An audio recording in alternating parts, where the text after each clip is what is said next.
award which I give out on behalf of the party for the person who volunteers on anything that I ask them to do.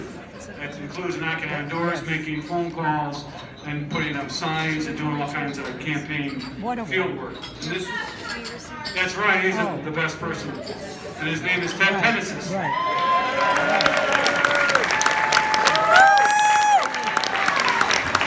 Ted has played an important role in advancing Democrat ideas and elected public servants for many years. It is my great pleasure to honor him. Issues-oriented, Ted has a rich history in helping pro-labor candidates with the Painters Union, my union, the Operators Union, and as part of the AFL-CIO Labor to Labor program. Ted has also worked to advance policies, programs, laws, and combat unsafe and undrinkable drinkers and drug use. He has advanced the environmental issues and has even served as the political director for the Sierra Club's Valley of the Fox. Come on, Ted, get up to your award. I can go on.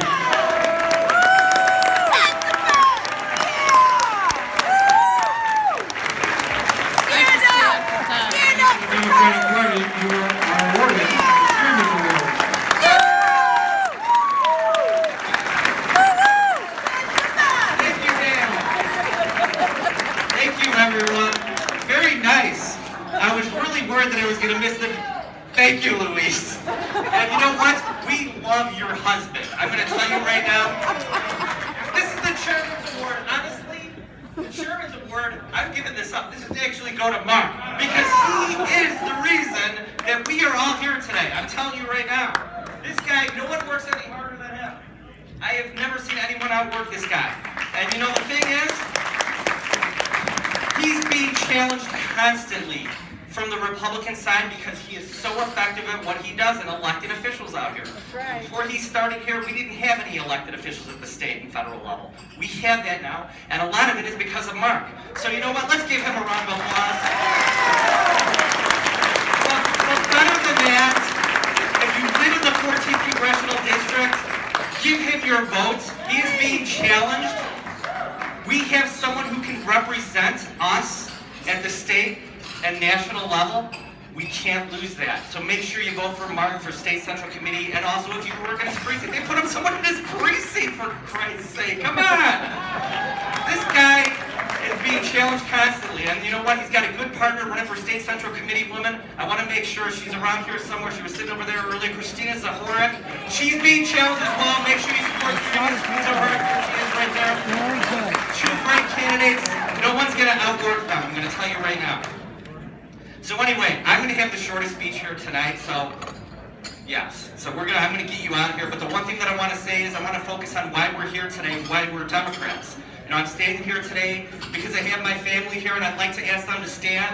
My sister, Cindy, Chris, Nick, my niece, Carissa, my sister-in-law, Brenda, my mother, Marianne. Thank you. Now, there's another person over there, too, who some of you may know. Beth Pennesis. I would not be here without Beth. She's the love of my life. She's the greatest partner. We're best friends. She says this all over. It's like, not only do we love each other, but we're best friends. How can you go wrong with that? How can you have a bad life when you have your best friend for your wife? Thank you, Beth. I really appreciate that. And you know, just the point here that we're talking about this, you know, family. You know, I always say that family comes first, and it's how you treat your family that really makes an impact on me. You know, that's really what it comes down to.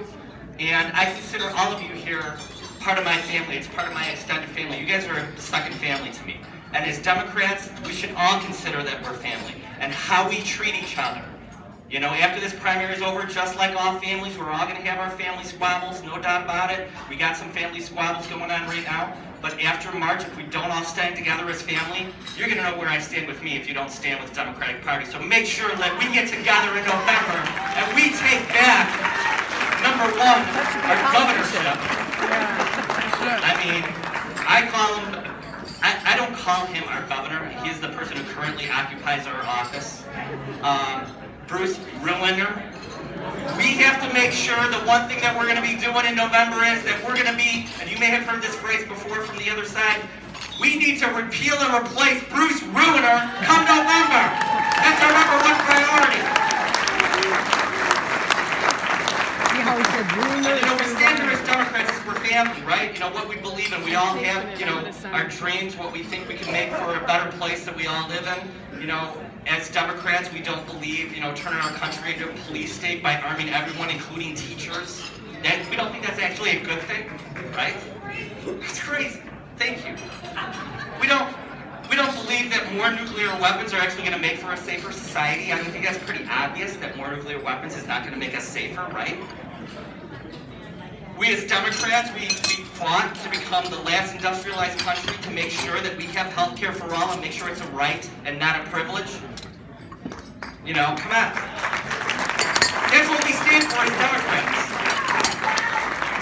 At the state level, we fought for those businesses that were working with the state to make sure they got paid because there wasn't a budget for several years because of our current occupant of that governor's office. We made sure that students were going to be getting their tuitions paid for, that required it through the MAP funds. Our social workers were getting paid. When our governor just refused to sign that budget, we made sure that got done. The other side, not so much. That's what we stand for as Democrats. We have to remember that we're all on the same team here. And the one thing that I want to give a shout out to for sure here tonight is the unions that are in this room that supported They are the last ones that are going to help protect the middle class. They are here protecting the middle class. They're the last bastion that's allowed it to do that because of the way the campaign finance reform laws are occurring. We need to make sure that the unions are on our side, and they will be on our side because they're going to be supporting the middle class. They're the last protectors of the middle class. So the overwhelming majority of unions obviously are Democrats. The overwhelming majority of women are Democrats because we believe we have the right to a working wage and equal pay. And we have Anna Mulder here today, and happy birthday, Christina Castro. We have a bill for equal pay here that's going forward in the Illinois General Assembly. Thank you, guys. My biggest supporter here. And hey, we don't sweep issues under the rug, issues like sexual harassment, although it may be to our detriment that it's going to hurt us at the voting booth. We're going to tackle that issue head on, right? That's what we do as Democrats. We don't push that under the rug like the other party will do. We tackle these hard issues head on. Immigrants, they're overwhelmingly Democrats, regardless of whether the country they come from is in Africa, whether it's in Europe, whether it's in Asia. They're predominantly Democrats, and we support them because we believe that they're hardworking and that their entrepreneurship actually still makes us the greatest land in America. That's what we believe in as Democrats. Environmentalists, Mark talked a little bit about me involved in the Sierra Club. Environmentalists are overwhelmingly Democrats. Why? Because we want to protect our planet from needless destruction, and we want to make sure that for our kids, our planet is still here, and that they grow up healthy and safe. That's what we do as Democrats. I'm almost done here, honestly. I told you it was going to be short, so I'm wrapping up here. I'm not gonna stand up here and pontificate about who you guys are supporting in the primaries. I got a button on, you kind of know who I'm supporting. I also have someone who is a former governor who is in this room here today, who I'm actually already voting for, Pat Quinn. I have some candidates choices. You have your choice. But like I said, when it comes right down to it, if we don't come together as a family in November, we're not going to win this race. It's really not going to happen. I'm going to tell you right now. We need to get together. Everyone, there's people in this room I've heard from tonight that said it's a foregone conclusion that Bruce Ruiner is going to lose in November. It's not true. I'm going to tell you right now. It's very difficult to beat someone with unlimited funds and the power of incumbency. We are going to have to work our ass off all the way up to November to make sure that we win these elections in November. We have to work hard. We have to make sure we're out there every day working 24/7, and I'm going to be doing that.